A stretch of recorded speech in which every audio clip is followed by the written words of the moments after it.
We are delighted to see you here today and to dig in with you on this fabulous conversation. So my name's Karen Weigert. I have the pleasure of moderating today, and I lead the Baumhart Center for Social Enterprise and Responsibility. And we actually have a couple of MBA alums who are at this event. And I give that a shout out as we start because it just speaks to this economy that we're trying to create and to the jobs that we all hope people will have.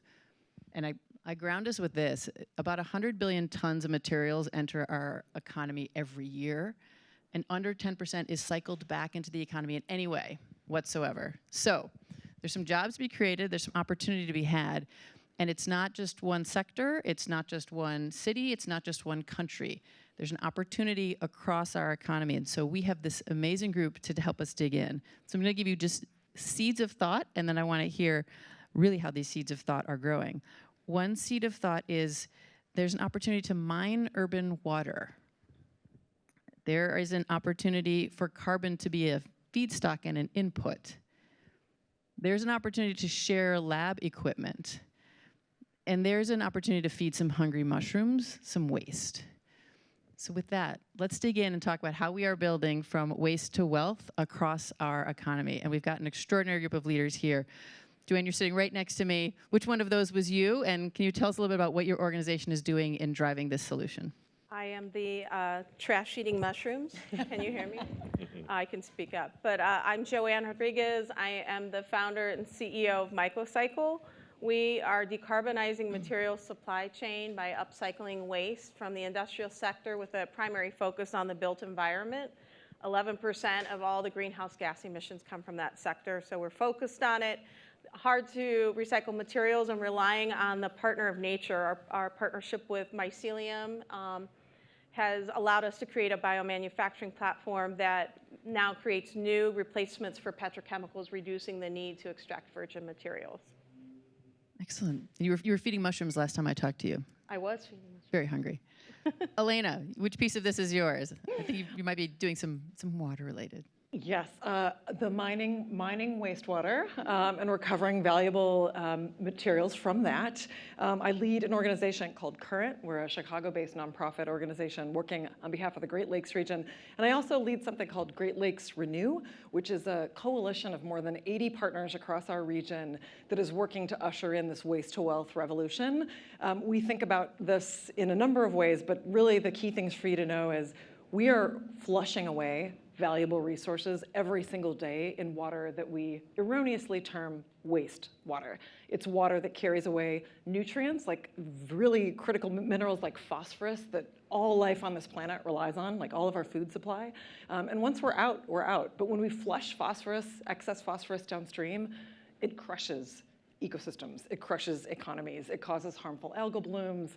It's a really huge, expensive problem. But if we can recover it from wastewater and put it into fertilizer and other high value add products, that's a real benefit to society. Same thing, you mentioned critical minerals. Building batteries, the lithium, cobalt, and nickel that it's going to take to power the clean energy transition, we flush those things away. They're the byproducts of mining. They can also be found in urban wastewater. Recovering those is really important to figuring out how we can secure our supply chain and have energy independence here in this country. And so we'll talk more about it, but we're really helping to support the research, the catalytic innovations, and the workforce that's going to help bring that revolution to life here in the Great Lakes. Fabulous. Anya.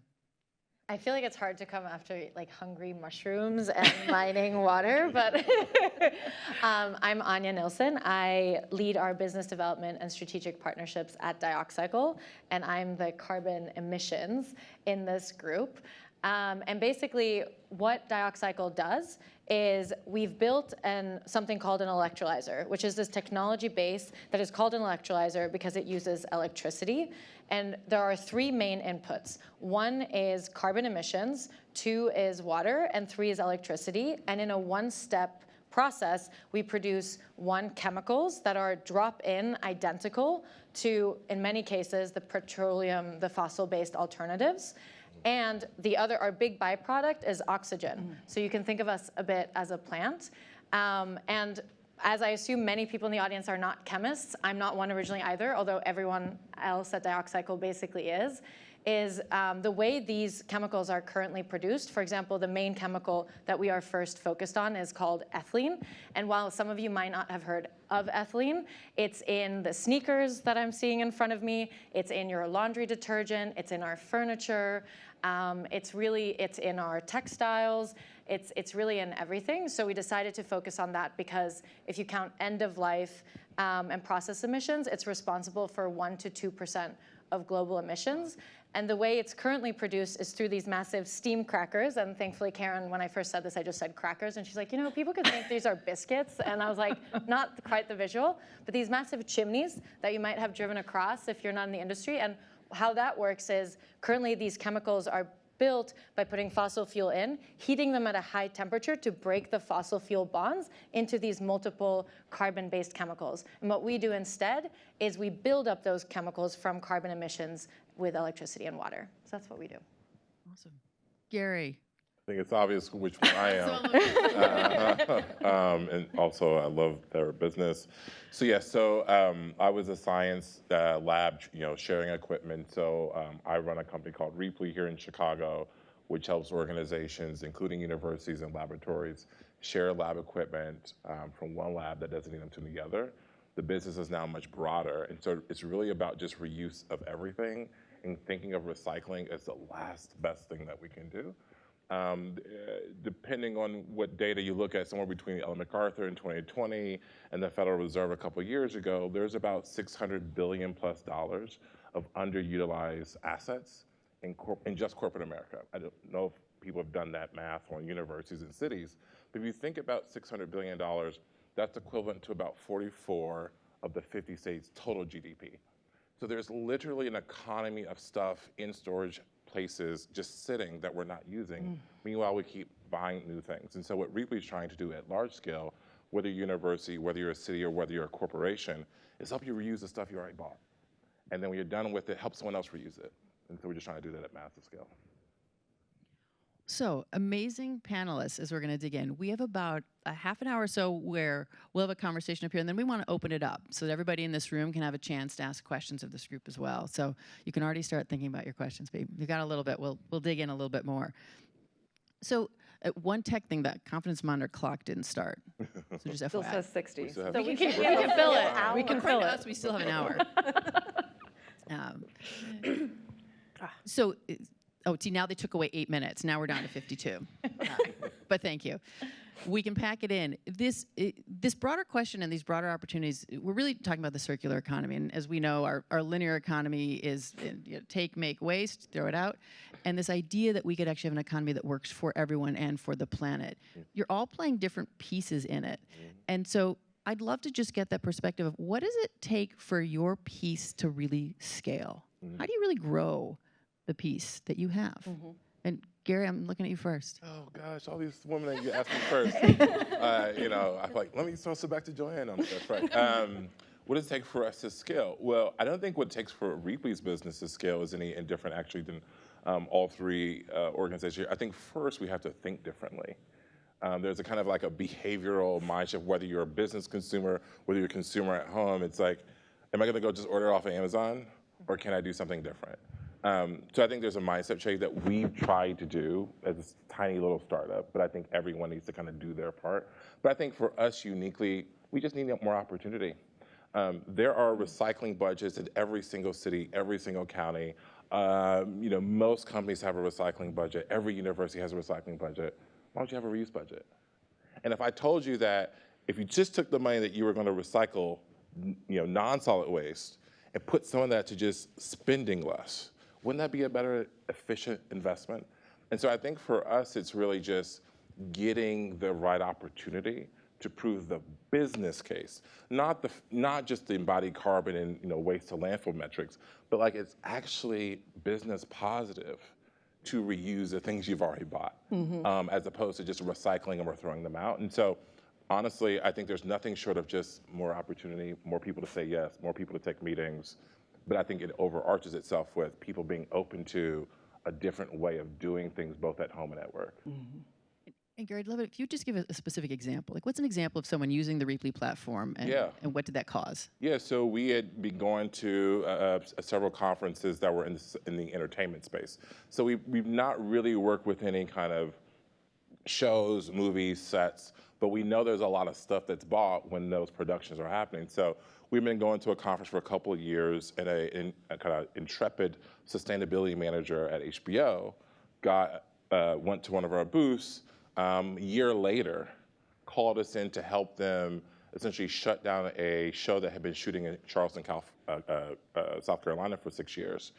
And long story short on this, they were going to have to burn / throw away an entire old Sears building's worth of stuff that had accumulated over 6 months. And instead of doing that, for about 40% the cost of that, they called us in. We sent 2 of our strongest people down there for about 2.5 months. And we were able to redeploy every single thing in that old Sears back into the community, creating about $4.6 million of actual value back into the community, untold numbers of avoided landfill diversion. But interestingly, there was a mother who was able to resource her home with stuff from the show. And if she hadn't got the stuff from the show, she was going to lose her kids. There was a court order that if she didn't have beds and tables and things, that she was going to lose her kids, and she got all that stuff for free. So the way that I think about the title of this session, and just in that small example, is that if we actually are more intentional, we can save less in getting rid of stuff, but also catalyze so much more value back into the community. I love to think about the human side, the circular economy stories. They're all, in the end, stories about people on a healthy planet. And that idea of wealth, time with your kids, Yes. enabled by the circular economy. We should have a little brought to you by the circular economy as we think about these things. So I want to go from that specific example, Anya, you have to go, mushrooms, and then you've got Gary's helping families. You talked a little bit when we were prepping about thinking about closed loops, and how do you actually play a role in also extending possibilities? And so how do we understand what that means, and what does scale look like as you're growing this incredibly interesting new organization? Yeah, I think we're definitely not limited in terms of supply when it comes to carbon emissions. We're not in that world yet, so that's not a challenge for scaling. But I think the way our model works is so our electrolyzer, what we've really been focused on is that the team has been really focused on making sure it's cost competitive in the medium to long term with incumbents. And in our case, that's the fossil fuel industry. And in order to really do that, it means you're integrating as much as possible into existing infrastructure, which is also part of being circular. And so just some concrete examples of what that would look like in our case is, I'll give 2 examples. One example would be to integrate us with, for example, a steel manufacturer, where that's a very hard to abate sector, and there might be a certain amount of emissions that even if we do everything else, which we support doing all of the other parts, there might be a part that is not possible to abate in time. And so that's where we would very easily integrate, because they already have carbon emission slipstreams that they're just sending back to the incinerator in many cases, and you would put our electrolyzer there, and instead of that being burnt and becoming CO2 in the atmosphere, you're using that to create affordable everyday products that we're using anyways. So that's one example where we can kind of integrate into existing industries that are struggling. The benefits of that as well is that, speaking of healthier and how often these circular solutions have these other unintended benefits, is that imagine these steam crackers that we have. The biggest byproduct that we have is oxygen. So as you can imagine, this is also, it's a cleaner and a healthier solution also for some of the communities living around the chemical industry. The second example, which will be closer to your home, Karen, is municipal waste, which of course and some of these biogasification, basically anything that is waste, when it gets gasified, we can take those carbon emissions and turn those again into these products. And so you would really there have a fully circular model where, let's say you're talking about footwear, which our chemicals would go into the entire midsole of the foot, the foam that you're running on, and then at its end of life, which is really problematic for a lot of these industries, if you are putting that into municipal waste, at least the emissions from that are going straight back into that product and never hitting the atmosphere. Absolutely, and it's so interesting to think about how it crosses sector. And the reference to municipal solid waste is I used to be the chief sustainability officer for the city of Chicago, so hence I'm apparently representing all urban. I'm just going to take all urban waste. So as we're bringing this conversation together, you know, Gary, Anya, Joanne, you're all at for-profits. Elena, you sit at a nonprofit. So as we think about this scale question, you kind of look at it, there's your organization, but there's what your organization is enabling, not just in Chicago, but in the Great Lakes. And so how do you think about that scale and the inflection points? Yeah, how many people in the room are founders or building a startup or in some way like in the startup ecosystem? Okay, good bunch in the mix. So like rule number one when you're building a startup is to know your customer, right? Figure out who your customer is and figure out the solution that's gonna work for that customer and what problems they're facing.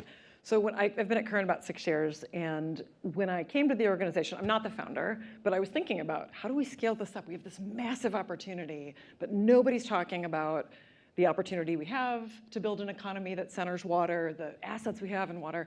How do we do this? And there's not one customer. We don't have one audience. We don't have one set of messages. It is a feature, not a bug, that Current is an ecosystem builder. And that means we, by design, have many audiences. And we're trying to solve many different problems across many different facets of this industry. And I've come to see that as like the central design question for us, and it's also our path to scale. So just for specific examples, we have a research consortium at our core.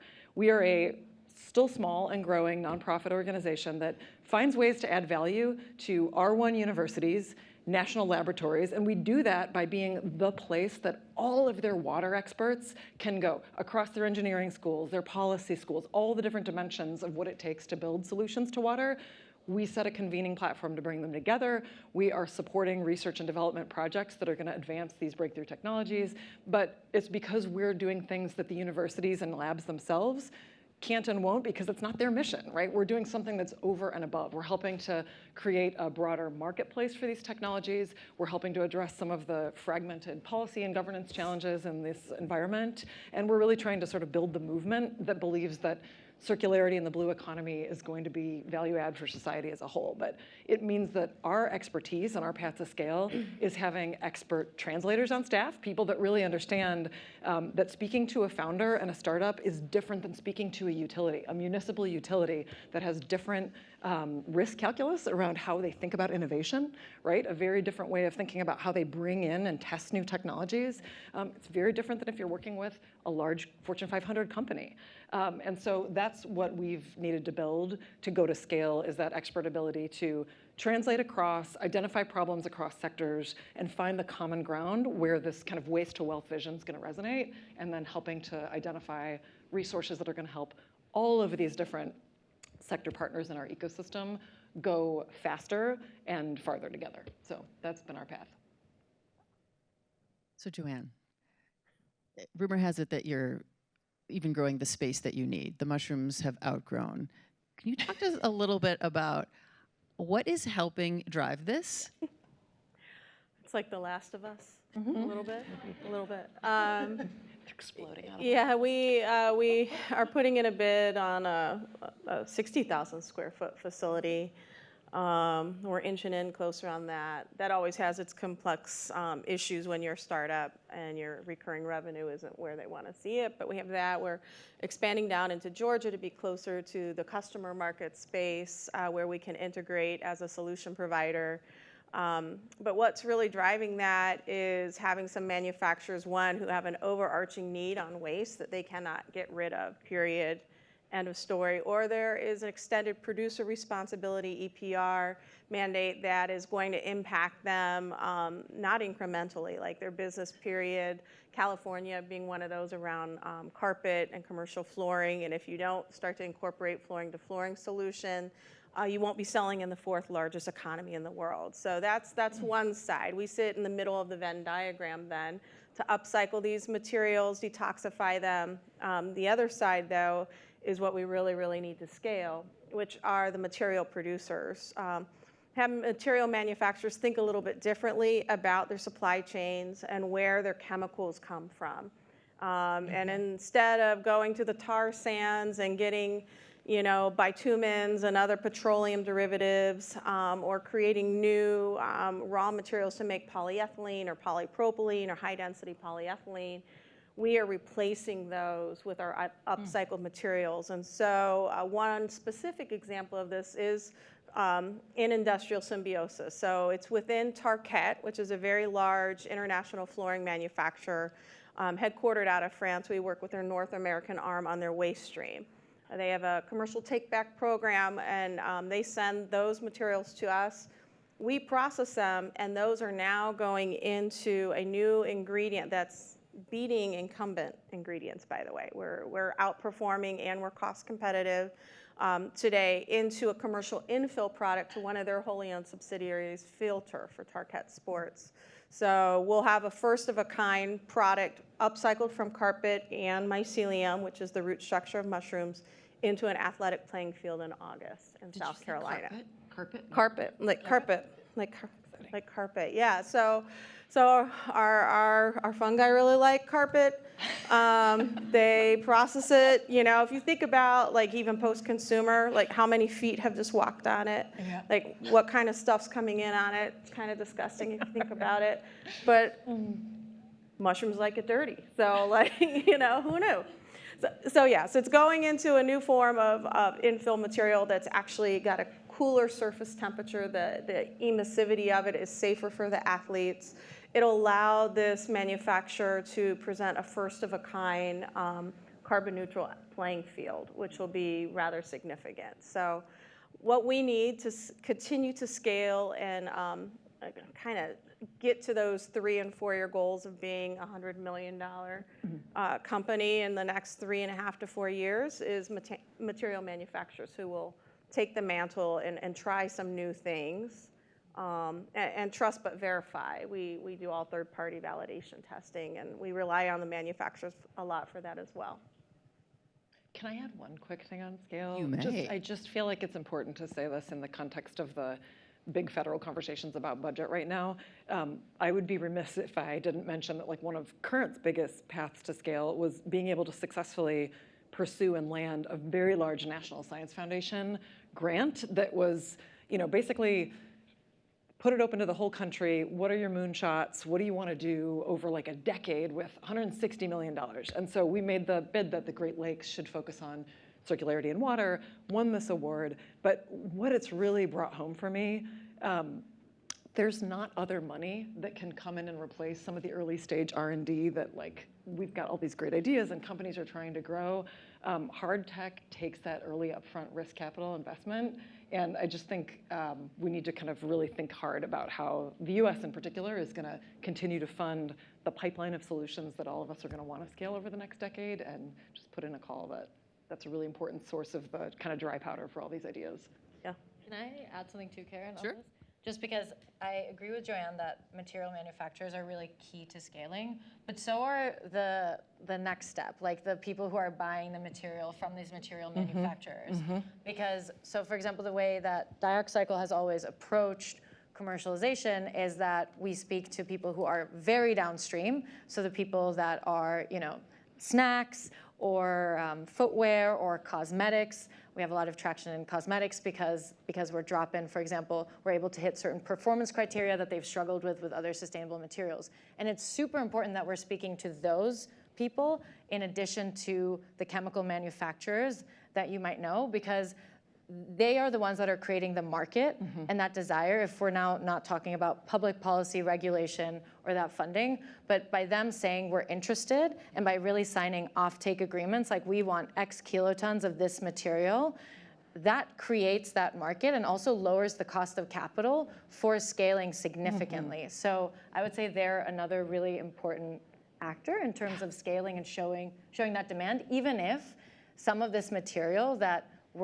we're doing here, or in the case of Joanne and I, is maybe more upstream than some of these downstream players are traditionally thinking about. But in our case, there are also some exciting opportunities for someone who is really downstream to start thinking more upstream, to get more control over the supply chain. For example, if you're really pushing renewable electricity strategies, then in the future you might have a lot more control over that pricing than you ever had over fossil fuel pricing, which is driving a lot of chemical pricing today. So there's also really interesting strategic things for the supply chain. And anyways, just to say that those downstream players are really important in pulling together the material manufacturers to do this. Signal.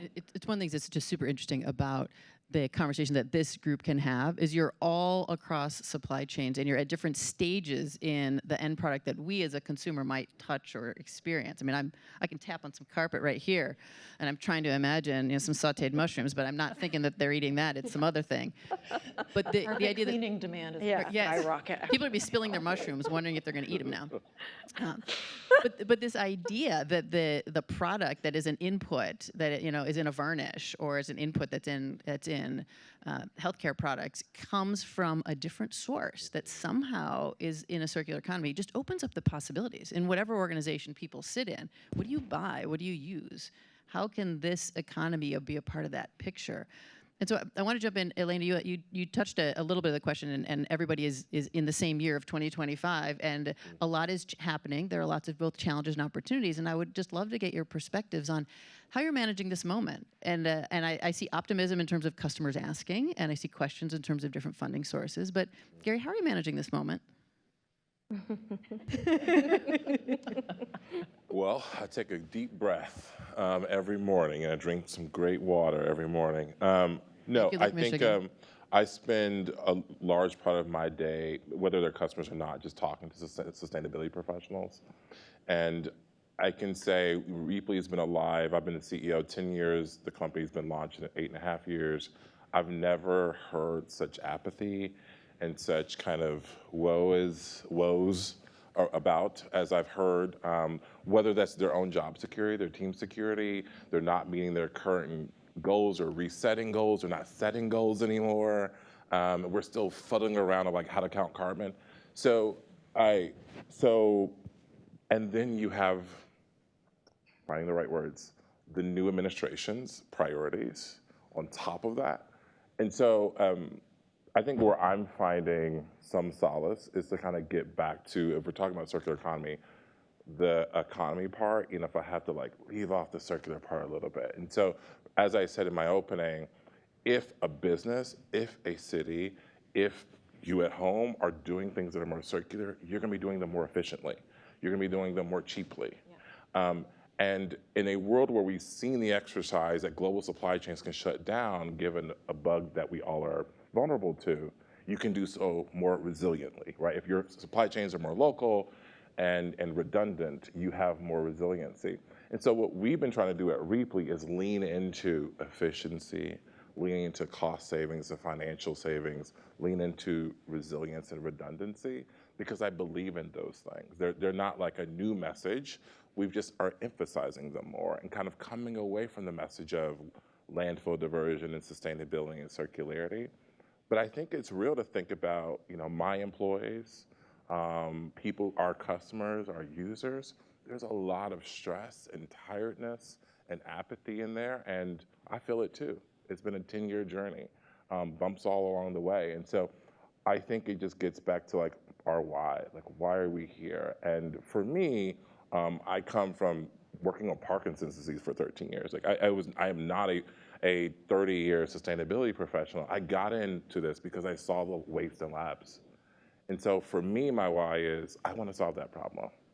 And if tomorrow the new problem is funding, new set of customers, whatever it is, we figure that out to still get to the ultimate problem that we're trying to solve. And so I think for me, kind of global to your question, my global answer is we got to keep our eyes on the ball. And all the things in between, have to find the right messages and the right swerves and the right puzzle pieces and turn it into a game as opposed to turning it into an emotional toll. We have the administration that we have the leadership that we have at the state and local level, and within that structure, we have to figure out how do we keep on to the goal set in Paris in 2015. Gary, I want to ask you one detailed question. Yeah. Can you explain the name of your company? Because it speaks right to Oh, this. yes, my favorite thing, other than talking to my dog. So the name of our company is Reaply. It's spelled like the word cheaply with an R instead of a C. And the derivation was to how can we help research be more efficient or be more cheap, research cheaply, by reapplying things that had already been procured. So even the name has two values and two names in it, but that's kind of the derivation of it. Yeah, I love the example because it speaks to the many benefits of the circular economy. Yes. And you talked about talking about leaning into the ideas of resilience. Yes. And I think that framing is particularly important when you look at all the different customers that you all are serving. Totally. And we can look at some of the challenges and opportunities. And one interesting challenge that in this world becomes an opportunity is tariffs. Well, if it's here, you don't have to worry about tariffs. Totally. So there are these really interesting moments now that are coming forward as we think about framing around no tariffs. If you think about framing around American values of thrift or American values of community and sharing, like that's actually what you've been doing. We did a project with Target a few years ago where we were just helping their stores in the Midwest region kind of source from each other. Store one might have something that store two can use. And we helped at the end of that project, we saw that we reduced their wait times from 18 weeks for their suppliers to 2 weeks. So like, it has nothing to do, I mean, we measured all the embodied carbon, we measured all the waste diversion, but that was not the headline. The headline was like, oh, we're running a more efficient business. And so I think all these solutions speak to that. And I think we just have to get beyond the sustainability part of our messaging and articulate very stentorian the efficiency part of our messaging. Yeah. So as you're digging in and as you're building, it's the real work of building an organization. That is the bread and butter every day. You're coming in, you're solving problems. What inspires you to keep solving those hard problems? Joanne, I get to start with you this time. Well, nature. I mean, really, nature at my core. Like, waste is a construct. There's no waste in nature. It's already shown us how to get rid of it. Fungi are nature's recyclers. They don't need a lot of energy or effort. I just had the benefit of doing, how many here are Game of Thrones fans? How many of you love Jaime Lannister? I got to sit with Nikolai Coster-Waldau for 2 days and do a filming of Bloomberg-backed An Optimist's Guide to the Planet. It'll be out in the fall. But he's really nice. He's really nice. And we were in the woods looking for fungi. And we had scouted the day before just to make sure there'd be some there. And he does a very Veritas style. So like, I'm like, Bindi the Jungle Girl, all hot and sweaty and ball cap, and we're walking down this path, and then he just whoosh takes off, and I'm like, they're not over there. I have a pin for here. And he picks up a log, and there's like this whole colony of fungi, and we just focused right there, and so it just changes daily. And he did ask me this question on the second day. I felt like he just was breaking me down. And I never watched Game of Thrones, thank goodness, because I don't think I could have worded. But we sat there for about 40 minutes and just had a truthful Q&A. And he asked the question of me, how have mushrooms changed your life? And of course I started to break into tears. I'm not going to do that here, I don't think. But it really, for me, it allowed me to think about natural systems more holistically, how we solve problems more holistically, how there's good and bad, right? There's mutualistic and parasitic fungi, how we really adapt this and the words that we use. And it really is how I emulated the operating systems of our company to be regenerative and to have continual learning.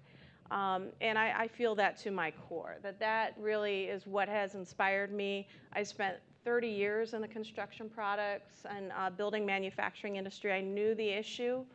I didn't know the solution until I came to learn about fungi and their natural properties. So sometimes the most simple solution is right under your feet.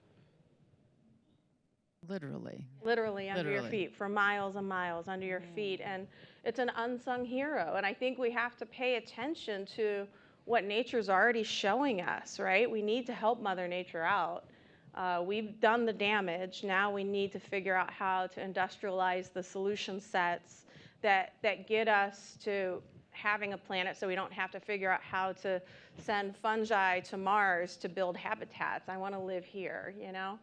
So I get a little teary again. I'll stop here. The human side is always the human anchor side. and the inspiration and doing the work.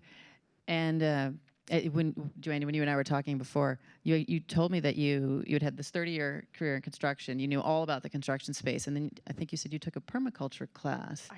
I And did. the next thing you know, you're like sprinkling mushroom spores on roof tiles. Yeah, I did. I mean, that's exactly what happened. And if you knew like the context of the chemistry of the materials you made, and then I took this course from Oregon State University, just trying to hone my skills as I was having this like midlife crisis of I'm not there anymore now, where am I going, and doing environmental consulting. And it was a real eye-opener for me to really understand how it would break things down, how we didn't really talk about it in an industrial scale, but there's a whole platform of biotech out there already. And it grew within 7 days, which was pretty amazing, and I filed a patent and formed the company. And people say, well, biotech can't scale, like nature can't scale, take forever, take too much time. That's simply not the truth. Our process today in a batch process, start to finish, so the material we take into what we sell is less than 21 days. Within the next year, it'll be down around 10 days, period, tops. And only 10 because we want to give it a good like 5 to 7 to detoxify the material. So there's no can't, right, when you're building something, and to try to see it really come through as a legacy, not my legacy, but a legacy of what nature can do, I think is super important. Yeah, extraordinary. And just that idea that you could see a problem, and then over here you see something else, and then all it takes is that one person to put it together. Next thing you know, the spores are growing. Yeah. And now you're growing this company, you need more space, and these carpets are food for somebody. Right, and hopefully that's happening here. Not that the carpet's food for you guys, but that the Really nice spores, lunch. It was good. The spores are growing, that you guys are able to take an idea and think about that and work within the room or within the panel or the people in the larger context. This is why we're here at Aspen Ideas, is to share these ideas and to foster them, right, to pay it forward. I've been doing Mycocycle for 8 years. So, like what now, what next is the question. Like I'm not intended to be here forever, right? Gary's not intended to be at Reaply forever.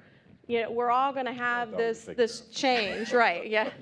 But I think being able to like inspire and have these conversations with people who inspire you is what's super important. So Elena, jump into the Mutual Inspiration Society. And you have all these interesting examples of organizations with whom you partner. And I could just toss out any mineral, and you would tell me about a company that's extracting it from our wastewater. So what's driving your inspiration chain? Yeah, I mean, water, so for one thing, mushrooms as an unsung hero, I think water is like the ultimate unsung hero that we all identify with and understand kind of innately, but don't think about, because we've engineered our way into a world that we don't have to think about it. The drinking water we rely on, the waste we flush away, it is so in need of vocal champions and supporters. And so that's my why. Like, it's the driving why. I grew up in this region. I grew up in the Great Lakes, physically in them all the time as much as I could, and just, loving and wanting to build a world where that beautiful, precious resource is available to the next generation. So that's the why. I think at heart, though, I am a pragmatic optimist, so I'm inspired by these journeys of other people, even though the work is incredibly hard. This is the hardest job I've ever had. I've been at Current for 6 years, but every single day, we were talking about this before the panel today, it's the privilege of getting up and getting to work with like every single company that has this inspiring story, these founder journeys, these very clear senses of where the world needs to go. And I think that's the other piece of it. We get to be enablers, accelerants, catalysts of all of these other brilliant people who are so like single focused on building the thing that they're doing, and we get to help them do it by building connections across them and helping people see the bigger story in all of their stories. So one of my very favorite podcasts is called Acquired, and their tagline is every company has a story, and it does, and they're fascinating when you dig into them and get under the layers of like, Joanne, what's your why? Anya, what's your why? Gary, what's your why? And so, that is what is keeping me going, and knowing that the North Star of circularity and better water reuse and water management, I mean, we have to get there. There's no world where water risk isn't rising. There's no world where water stress isn't growing. we're going to have to address it. It's, Gary, to your point, right? We have to figure out ways to be more efficient, more effective, and better stewards. It just has to happen. And it's very pragmatic. It's going to drive a lot of money into the economy. PitchBook just was out today with, a really powerful investments not lagging in water tech. And it's been a lagging part of the broader climate tech investing space, and it's not, and it's for good reasons. Water risk is costly, it's rising, and it's going to bring benefits to people who figure out solutions. So. You got to love a conversation where we've talked about the turf on a field. We've talked about a woman's family being preserved. We've talked about the pollution of carbon being an input, and now we got PitchBook. Like that's really the circular economy. It is absolutely interwoven, and I very much appreciate, Elena, the way you were framing this, because it goes back to this idea, Joanne, that you mentioned of in nature there is no waste. Well, it's because of an ecosystem, and what you just described is this is the ecosystem that is being built of all these entrepreneurs and leaders and funders and customers who are saying, I want this, and they're buying this. So I want to open it up to the audience. We've got some minutes for a few questions, and then we'll bring it back just for a little closing of everybody up here. So as you think about this ecosystem, what do you want to know from this group? And there's a mic that will come around.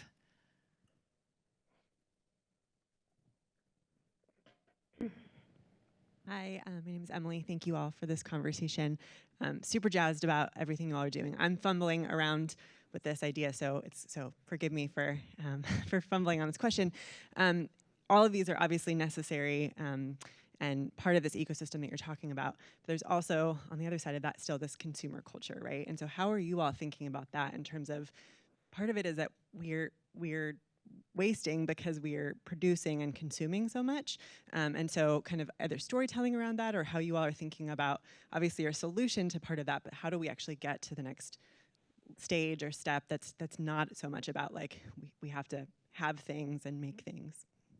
Can I try? I'll try and I'll learn from my other colleagues here. So one of the things I think is true for our business, which mostly focus right now from B2B, so not a kind of at-home consumer, but I think the same thing is true, which is convenience. So if you just think about like the tale of Walmart to Amazon, like what Amazon really did was brought a lot of convenience to the customer.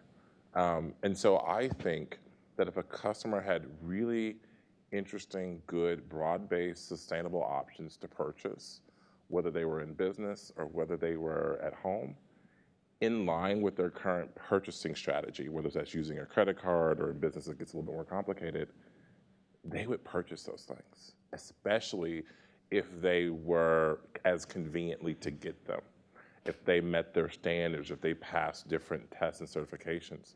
The problem is when we want to think of a consumer, when we want to buy a dress or a shirt secondhand, we go to a thrift store. And I thrift, I mean, it's my business, but go to a thrift store is not the same shopping experience as going to the Gap. And so I think, to be critical of my industry and to be critical of my own business, I think one of the things that we fight and are trying to do is how can we make the shopping experience as delightful and as kind of convenient as it is to buy net new. I say our competition is not another Repley.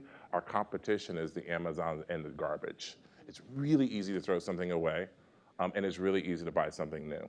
And so we have to figure out how to make things either as easy to reuse and or to purchase something that's been used. I wonder what you guys think as well. I was just going to say, I think I could speak for Anya and I, that it's got to be consistency in our ability to produce in order for a consumer good to adopt us, right? So if they incorporate either of us as a 10% or 20% drop-in, and they move from a manufacturer for us, then we have to be able to produce that consistently, which goes back to the scale question, and then even Elena's point that capital goes a long way. And so I think trying to request these things from brands that have shown the intestinal fortitude to use a bio-based or upcycled material product, for us to think about ways we go into open loops within a circular economy. So maybe it came from carpet, but it's going to go to a car bumper. I think consumer dollars speak volumes, and so I see that more and more. That's very encouraging to me. So I think for us, it's going to be consistency of supply, that if we trip and fall, though, either one of us, we generally aren't getting another shot. So that we've got to have everything hitting marks at the same time. You also see this in food, Yeah. where whether it's Impossible, whether it's some of the kind of alternative sodas, they're in the stores, they're consistent products, and they're now serving Impossible burgers at Burger King and McDonald's. You can get that option.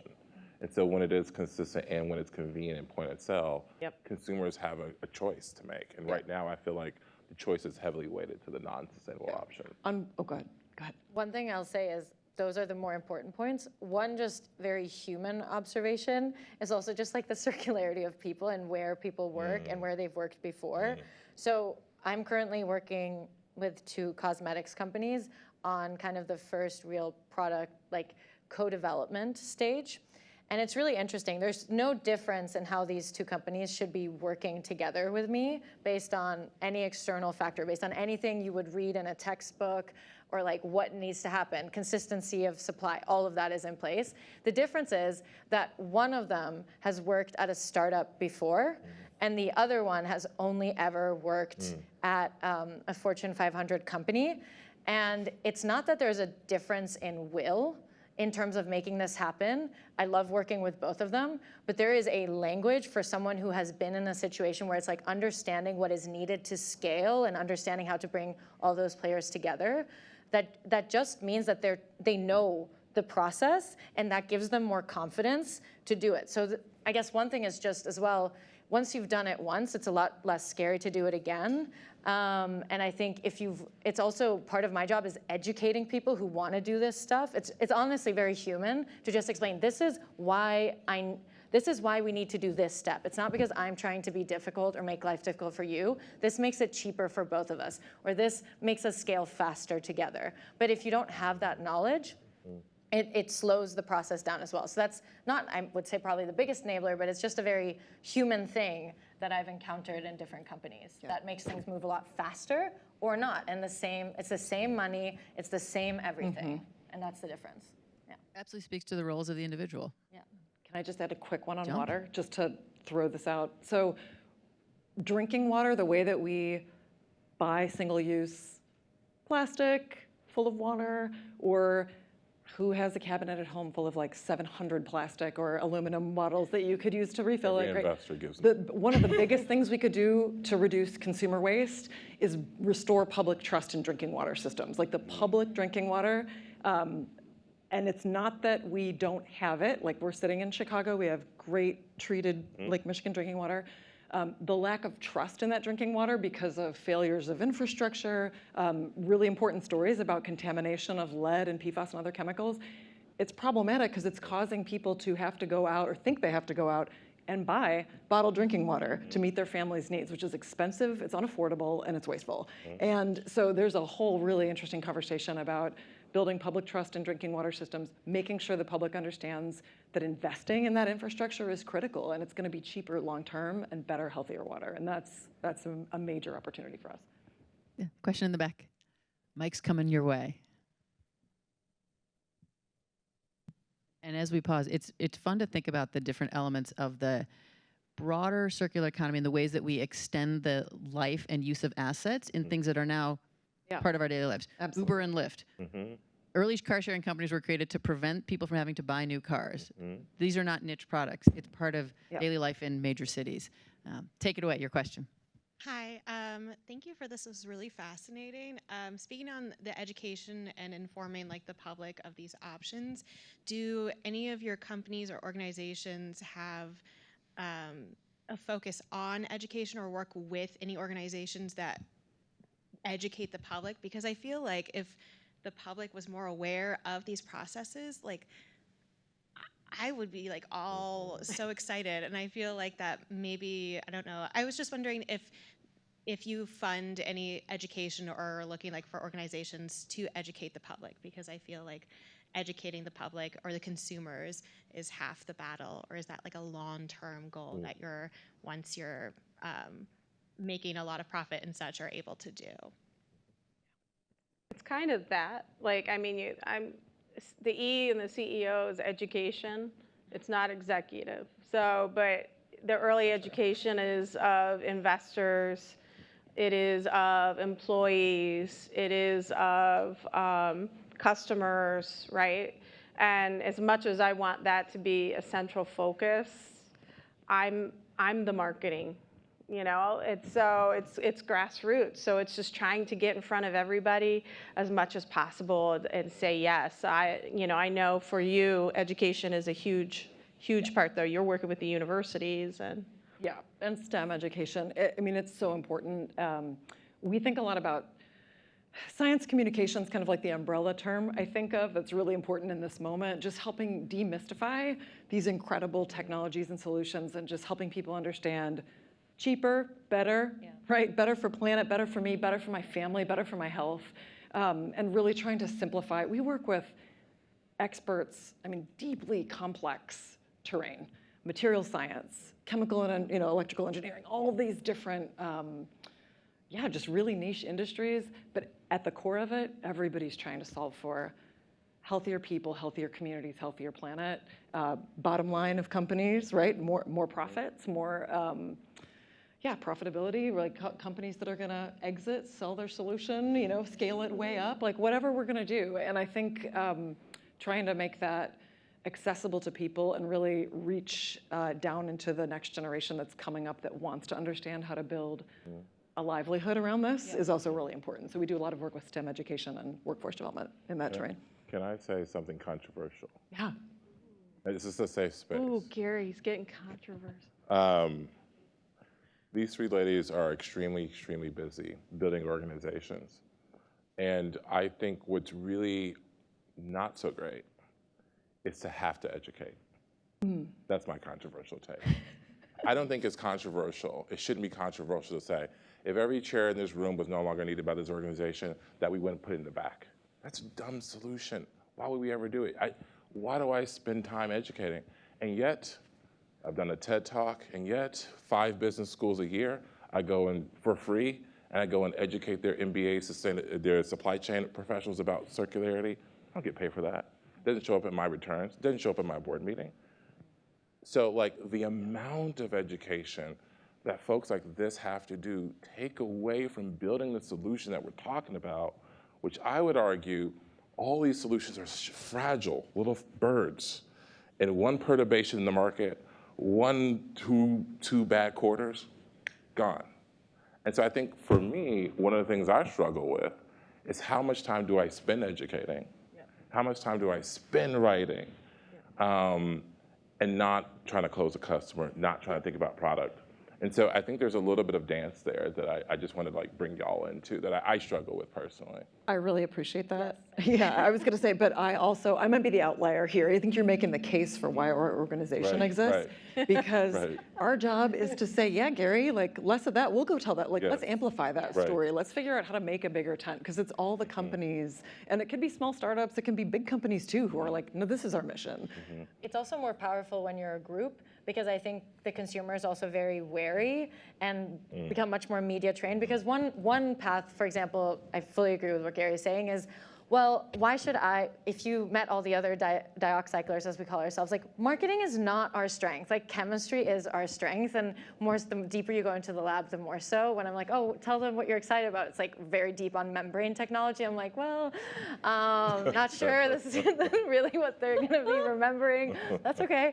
But there are like companies that are powerhouses in telling stories. That's their entire, that's what they're so skilled at. The problem with that route though is, even though that's really important to do because they have massive marketing budgets and have platforms and have media connections and go to conferences, is that as a consumer, you might not believe them because you're so, like, you just don't believe, like we've gotten a lot of good news before and you've just gotten more and more critical. So I think the power of coming together and it not feeling like it's in the benefit of one company, like Dioxycle, our startup, or even in the company of a massive company, CPG company, is that people give it a little bit more credibility as well. Absolutely. Or, of course, media organizations, shout out to those, where there's still trust in those. Of course, they're also struggling with their own things, but for them to cover some of these things more, like chemicals, any conference I go to, people don't really know where to put us because there's an energy section, there's an agriculture section, but there's not yet like a chemistry section. And if I'm just speaking about selfishly chemicals,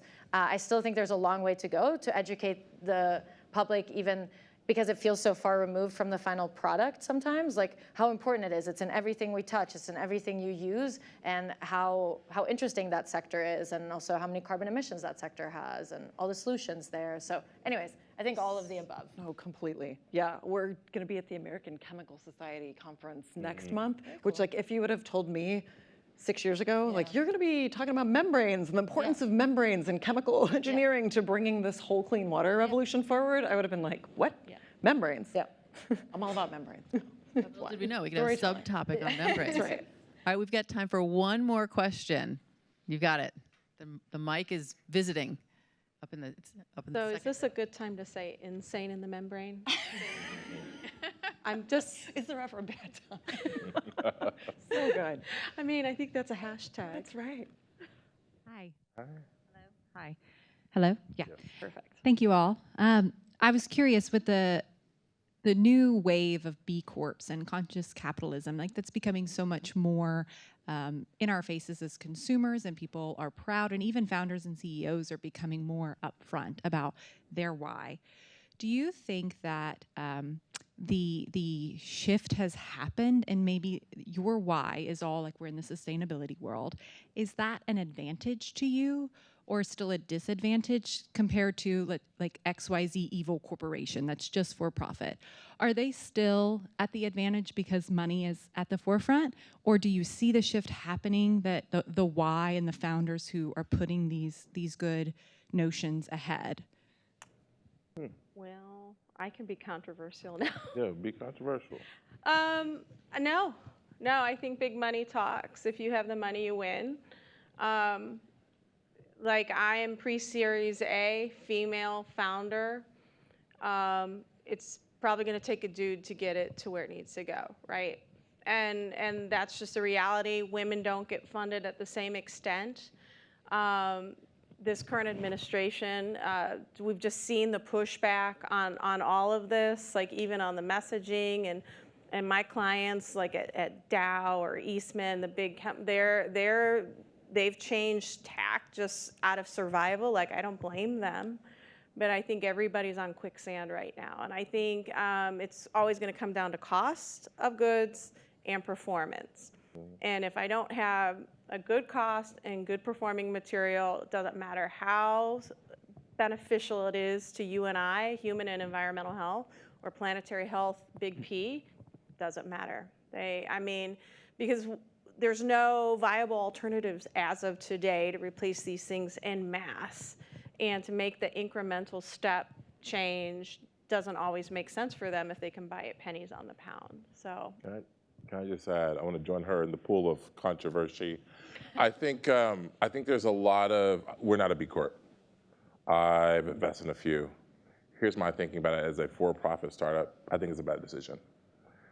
Mostly because if you see venture, your corporate governance needs to be in a state and in a way that's super predictable for the investors who you hope to get. And as soon as you kind of go into B Corp land, not always, but some ways, it just becomes a sticky thing to ask about in research, and funding rounds take a little later. But I don't think that I need a state to govern my values. And I don't think anyone goes to Amazon and goes, are they a B Corp? I'm going to buy the shampoo or not.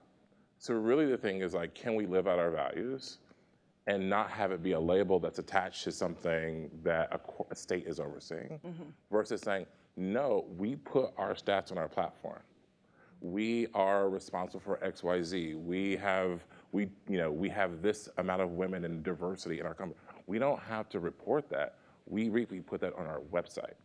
And so I think insofar as consumer businesses hold their brands to account, I think there's more of that. But for what I would say from a B2B side, startup side, I have found that to be something I've thought about and not a ton of value, but I'm super open to learning more.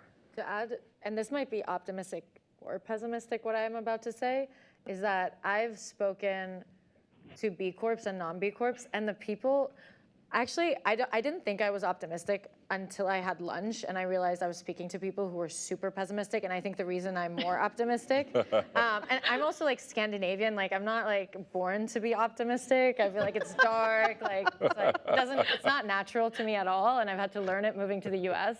But what does actually, like I realized, wow, I'm not feeling at all as pessimistic as you. I just thought I was feeling neutral, but maybe I'm optimistic, is the fact that the people that I'm talking to that are more advanced in this, like CPGs, cosmetics, footwear, they're not B Corps, actually. And they're doing it for other reasons. If that's because they're a global company, and so what matters in the US is important, but also what matters elsewhere is important, and elsewhere there's regulation, and they're just gonna have to, do products that work everywhere. So that's maybe a driver, like the EU is still putting regulation there. That would be an example. Or two, big companies, the nice thing is there's also inertia. And they started their SBTI journey or their sustainability journey a few years ago, and now they're on that track. And they're like, well, these are our targets, and these targets are in 10, 15, 20 years, and so I need to think long term. And so I'm finding actually I was just ghosted by B Corp, but a company that I think no one in this room would maybe find so inspirational in sustainability is actually really seriously doing things. So I think maybe that's pessimistic or optimistic, so I think B Corps can be helpful, but also I'm actually finding a lot more traction in non-B Corps for whatever reason that just have SBTI targets and have really clear goals on those things, yeah. So I want to thank this panel for giving us the overview of how the circular economy is actually everywhere. There is waste throughout, except in nature, so we've got some wealth to create across the board. And I'm excited to see what all of you will go do with the inspiration, the examples, and the idea that anything that you touch, feel, spend money on, or want to have, circular can play a role in the background. So a huge round of applause for our group. Thank you. Thank you.